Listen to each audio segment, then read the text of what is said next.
यह एक 33 केवी sub station है जिसका सिर्फ एक काम है, जब हम आराम से सो रहे होते हैं तो लाइट कट कर लेना और फिर हमारी गालियां सुनना। ऐसा क्यों होता है इसको तो हम डिटेल से समझेंगे ही, लेकिन इसके भी सीनियर सब स्टेशन होते हैं जो इनको सप्लाई करते हैं। जैसे यह एक 132 केवी सब स्टेशन है, इसके ऊपर 220 केवी सब स्टेशन होते हैं, इसके ऊपर 400 केवी सब स्टेशन होते हैं। अब इनके भी ऊपर 765 केवी सब स्टेशन होता है, पर हम 400 केवी तक की ही बात करेंगे। इसका रीजन आपको आगे समझ आ जाएगा। हम डिटेल से पावर जनरेशन से लेकर हमारे घरों तक इलेक्ट्रिसिटी पहुंचने का सफर को समझते हैं, लेकिन हमारी डिमांड सिर्फ 440 वोल्ट की है। तो फिर 400 केवी की लाइन जिसमें लगभग 4 लाख वोल्टेज फ्लो करता है, इसका क्या पर्पज है? हम एक प्रैक्टिकल एग्जाम्पल से समझते हैं। राजस्थान में एक शहर है कोटा, जहाँ पर सुपर थर्मल पावर प्लांट लगा हुआ है। यहाँ कोयले से बिजली बनाई जाती है। इस पावर प्लांट को स्टेट गवर्नमेंट ओन करती है। यहाँ पर टोटल 7 जनरेटर लगे हुए हैं जो मिलकर 1240 मेगावाट की पावर प्रोड्यूस करते हैं। हमने सिर्फ एक जनरेटर को शो किया है कॉम्प्लेक्सिटी से बचने के लिए।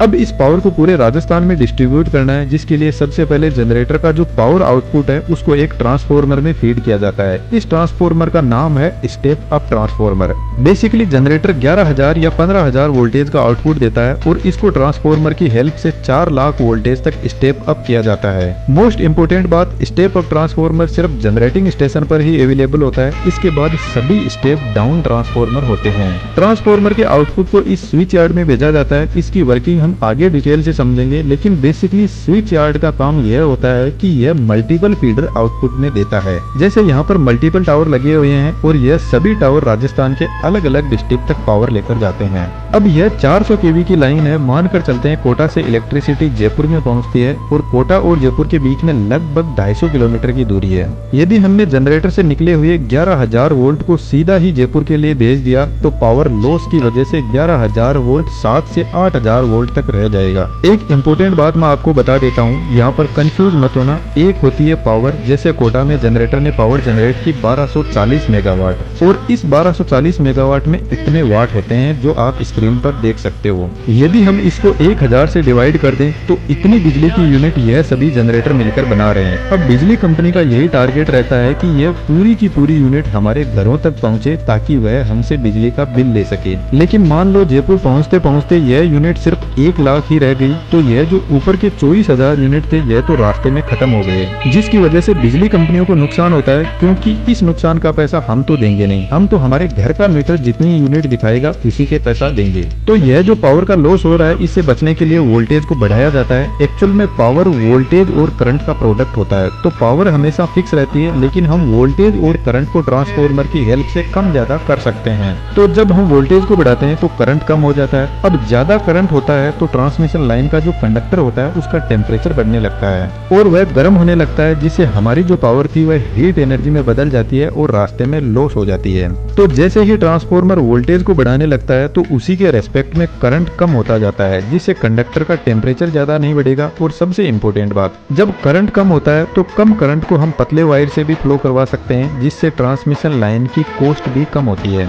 जब यह 400 केवी की लाइन जयपुर पहुंचती है तो इस वोल्टेज को धीरे धीरे डाउन लाने की प्रोसेस स्टार्ट की जाती है, जिसका काम यह स्विच यार्ड करते हैं। इस स्विच यार्ड में जैसे 3 इनकमिंग लाइन आ रही है, इन तीनों लाइन में से 2 कोटा से आ रही है और एक मान के चलते हैं दिल्ली से आ रही है। यदि कभी कोटा का पावर प्लांट फेल हो गया, कभी हमें ज्यादा लोड की जरूरत पड़ी, तो हम दिल्ली वाली पावर को भी यूज में ले सकते हैं। यह ट्रांसमिशन लाइन इस गेंट्री टावर पर आकर टर्मिनेट होती है। स्विच यार्ड का जो सबसे पहला इक्विपमेंट होता है उसका नाम है लाइटिंग अरेस्टर और यह ट्रांसमिशन लाइन के पैरेलल में लगा रहता है। जब आसमान वाली बिजली गिरती है और वह नीचे आने लगती है तो आपने देखा होगा उसके बहुत सारे विंग्स होते हैं और बेसिकली यह विंग्स किसी पेड़ या ट्रांसमिशन लाइन को ढूंढते रहते हैं जो जमीन से सबसे ज्यादा ऊंचाई पर है, क्योंकि इस लाइटिंग को जमीन के अंदर जाकर अपने आप को डिस्चार्ज करना होता है और हमारी जो ट्रांसमिशन लाइन होती है यह काफी ऊंचाई पर होती है। तो जैसे ही यह लाइटिंग स्ट्राइक ट्रांसमिशन लाइन पर गिरती है तो ट्रांसमिशन लाइन में ऑलरेडी 4 लाख वोल्टेज फ्लो कर रहा है और इस थंडर लाइटिंग की वजह से यह वोल्टेज करोड़ों में फ्लो करने लग जाता है।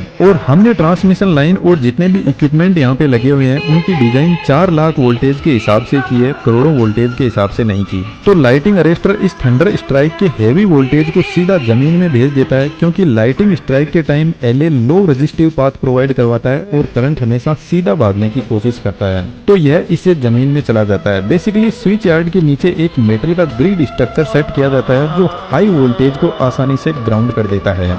एलए सर्ज प्रोटेक्शन भी प्रोवाइड करवाता है। कई बार लाइन में है अपने आप से अचानक वोल्टेज बढ़ जाता है और इसको भी ग्राउंड कर दिया जाता है। एलए के बाद में एक डिवाइस और लगी रहती है जिसको कैपेसिटिव वोल्टेज ट्रांसफार्मर बोलते हैं। यह डिवाइस दो काम करती है। थोड़ा सा दिमाग लगाओ और सोचो कि यह जो 4 लाख वोल्ट है इसको आप मेजर कैसे करोगे? क्या हमारे पास में कोई ऐसी डिवाइस है जो इतने वोल्टेज को मेजर कर सके? तो फिर सीवीटी एक डिवाइस होता है जो इस 4 लाख वोल्ट को 110 वोल्ट तक डाउन कर देता है, जिनको हमारे नॉर्मल मीटर आराम से मेजर कर सकते हैं। सीवीटी के दूसरे काम को हम वेव ट्रैप की हेल्प से समझते हैं। ट्रांसमिशन लाइन पावर को तो ट्रांसफर करती ही है, इसके साथ में कम्युनिकेशन सिग्नल को भी एक सब स्टेशन से दूसरे सब स्टेशन तक लेकर जा सकती है। लेकिन ध्यान देने वाली बात है, जब हम कॉल करते हैं तो हमारे मोबाइल फोन में जो सिग्नल होता है उसकी फ्रीक्वेंसी मेगावाट में होती है, जिसकी वजह से हमारी वॉइस बिना किसी डिले के हमें क्लियर सुनाई देती है। लेकिन यह जो पावर ट्रांसमिशन लाइन होती है इसमें 30 to 500 किलोहर्ट्ज की फ्रीक्वेंसी ही होती है, तो इसमें कम्युनिकेशन की स्पीड स्लो हो जाती है।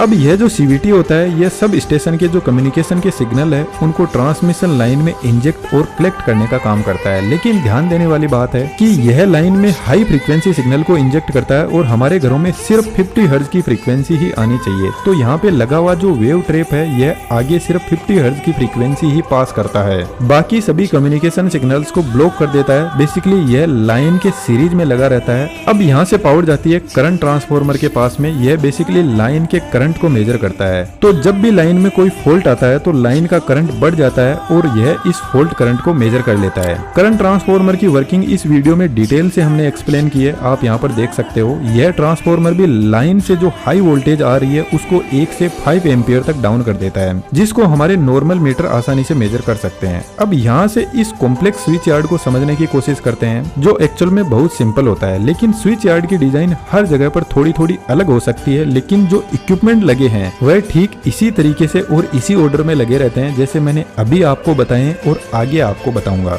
लेकिन एक इम्पोर्टेंट बात, आप वेट किस चीज का कर रहे हो? प्रॉपर हम सपोर्ट प्रोवाइड करवा रहे हैं। एनी टाइम पोर्टफोलियो बनाकर देंगे, अर्निंग के जितने भी तरीके हैं उनको डिटेल से समझाएंगे। अब आगे तो आपको ही हाथ बढ़ाना होगा। 3D एनिमेशन आज के टाइम की शानदार स्किल है और हमने एडवांस 3D एनिमेशन के कोर्स में A to Z सभी टाइप के एनिमेशन को कवर किया है। आप जैसा चाहो वैसा एनिमेशन क्रिएट कर सकते हो। पूरी डिटेल डिस्क्रिप्शन में अवेलेबल है। वेट करने में कुछ नहीं रखा, कुछ सीखने पर फोकस करो। अब वापस टॉपिक पर आते हैं। इस 400 kV सब स्टेशन में 3 बस है, main bus 1, main bus 2 and transfer बस। इसका यूज अभी आपको आगे समझ आ जाएगा, लेकिन हमारा टारगेट है इन बस को चार्ज करना। सिटी से लाइन वापस गेंट्री टावर के पास में जाती है और इधर से होते हुए लाइन को नीचे उतारा जाता है। लाइन के नीचे उतरते ही सबसे पहले जो इक्विपमेंट लगा होता है इसको बोलते हैं आइसोलेटर। यह ठीक हमारे जो घर में स्विच होता है उसी की तरह काम करता है, लेकिन हाई वोल्टेज लाइन को हम हमारे घर के स्विच की तरह बंद नहीं कर सकते हैं। इस आइसोलेटर से लाइन को तभी बंद किया जा सकता है जब लाइन पहले से बंद हो। कहने का मतलब जब आपके घर में लाइट नहीं हो तभी आप स्विच को बंद कर सकते हो। ठीक ऐसा ही आइसोलेटर काम करता है। तुरंत आपके इंटेलिजेंट दिमाग में क्वेश्चन आएगा कि यह क्या मुरक्ता है, लेकिन यह एक बहुत ही इंटेलिजेंट और समझदार डिसीजन है। जब लाइन चालू रहती है और हम इस आइसोलेटर को ओपन करते हैं तो आप देखोगे हाई वोल्टेज की वजह से आइसोलेटर के कॉन्टेक्ट तो अलग हो गए, लेकिन फिर भी हेवी स्पार्किंग की वजह से कनेक्शन बना हुआ है और इस हेवी स्पार्किंग की वजह से आइसोलेटर के जो कॉन्टेक्ट है वह गर्म होकर पिघल जाते हैं। तो आइसोलेटर कभी भी ऑन लोड लाइन को ब्रेक नहीं कर सकता। तो लाइन ब्रेक कैसी होती है इसको समझते हैं। आइसोलेटर के आगे लगा रहता है एक और करंट ट्रांसफार्मर। इसके बारे में अभी हमने बात की थी। यह भी फॉल्ट करंट को मेजर करने का काम करता है। करंट ट्रांसफार्मर के आगे लगा रहता है सर्किट ब्रेकर। यह हमारे घर में ठीक MCB स्विच के जैसे होता है, जो जब भी किसी को करंट लगता है तो ऑटोमेटिकली बंद हो जाता है। सर्किट ब्रेकर के आगे एक और आइसोलेटर लगा रहता है और इस आइसोलेटर से सप्लाई मेन बस 1 को दी जाती है, जिससे मेन बस चार्ज होती है। अब एक फॉल्ट कंडीशन लेते हैं जिससे पूरा कंसेप्ट आपको क्लियर हो जाएगा। मान लेते हैं स्विच यार्ड से जब लाइन निकलकर आगे जाती है तो कहीं पर कोई वायर जमीन पर गिर गया और एक बड़ा लाइन टू ग्राउंड फॉल्ट हो गया। तो सबसे पहले यहाँ पे लगा करंट ट्रांसफार्मर चेक करेगा कि करंट एकदम से ज्यादा बढ़ गया है, इसका मतलब कहीं पर फॉल्ट हुआ है। यह सिग्नल दिया जाएगा सर्किट ब्रेकर को और सर्किट ब्रेकर इस हाई करंट की वजह से लाइन को ट्रिप कर देगा, जिससे आगे की पूरी लाइन की सप्लाई बंद हो जाएगी। अब सर्किट ब्रेकर ने लाइन को बंद तो कर दिया, लेकिन एक बड़ी प्रॉब्लम होती है। यह जो सर्किट ब्रेकर है इसका नाम है SF6 सर्किट ब्रेकर, और जब यह लाइन को कट करता है तो इसमें ऐसे कॉन्टेक्ट होते हैं जो दूर दूर हो जाते हैं। अब जिस तरीके से आइसोलेटर में स्पार्किंग हुई थी, ठीक वैसी स्पार्किंग यहाँ पर भी होती है, लेकिन यहाँ पर SF6 गैस होती है, वह इस स्पार्किंग को बुझा देती है। लेकिन प्रॉब्लम यह होती है कि सर्किट ब्रेकर जब लाइन को ब्रेक करता है तो इसके दोनों कॉन्टेक्ट के बीच में दूरी बहुत कम होती है, तो हो सकता है लाइन के अंदर थोड़ा करंट महसूस किया जा सकता है। यदि और सिंपल लैंग्वेज में समझे तो सर्किट ब्रेकर ठीक कपल्स के बीच में जस्ट हुए ब्रेकअप की तरह होता है। आपस में बात नहीं होती है, लेकिन कनेक्शन फिर भी थोड़ा बहुत बना रहता है। तो फिर सेफ्टी पर्पज के लिए इस आइसोलेटर को भी ओपन कर दिया जाता है, जिसके कॉन्टेक्ट के बीच में भरपूर दूरी है, जिसका मतलब है अब फाइनल ब्रेकअप हो चुका है, कोई कॉन्टेक्ट नहीं बचा। वैसे सर्किट ब्रेकर की डिटेल वर्किंग हमने इस वीडियो में एक्सप्लेन की है, जरूर से देखना, आपको इलेक्ट्रिकल इंजीनियरिंग में बहुत हेल्प करेगा। अब आपके दिमाग में एक क्वेश्चन और आना चाहिए कि इधर एक और आइसोलेटर क्यों लगाया है। एक्चुअल में जो सर्किट ब्रेकर होता है उसका मैकेनिज्म बहुत कॉम्प्लेक्स होता है, तो इसको भी मेंटेनेंस की जरूरत पड़ती है, तो इस पर काम करने के लिए आइसोलेटर को भी ओपन कर दिया जाता है। ठीक इसी तरीके से जो तीनों इनकमिंग लाइन आ रही है वह सेम ही तरीके से मेन बस 1 को चार्ज करती है। अब मेन बस 2 को चार्ज करने के लिए जिस तरीके से मेन बस 1 की तरफ isolator, CT, circuit breaker, isolator लगे हैं, ठीक इसी तरीके से मेन बस 2 को चार्ज किया जाता है। इसी तरीके से यहाँ पर एक बस और लगी हुई है जिसको ट्रांसफर बस बोलते हैं, तो इस गेंट्री टावर से यहाँ जो लाइन आगे की तरफ आ रही है इसको नीचे उतार कर आइसोलेटर से ट्रांसफर बस को चार्ज किया जाता है। अब ट्रांसफर बस में सर्किट ब्रेकर और CT नहीं लगे रहते हैं, इसका रीजन भी मैं आपको आगे बताऊंगा। लेकिन ध्यान देने वाली बात यह है कि तीनों बस को एक साथ में चार्ज नहीं किया जाता है, सिर्फ मेन